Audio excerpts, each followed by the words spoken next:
ভাষা কেড়ে নিতে যে রক্ত তাণ্ডব ঘটিয়েছিলে তোমরা, আমারই পূর্বপুরুষ তার অবসান করেছিল জীবনকে রক্তের স্রোতে ভাসিয়ে দিয়ে।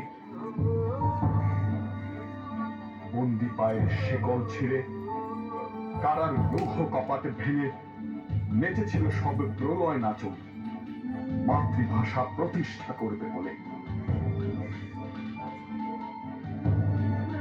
আজ আমরা স্বাধীন, আমাদের ভাষা স্বাধীন।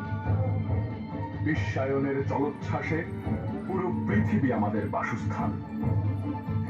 কিন্তু সেগুলো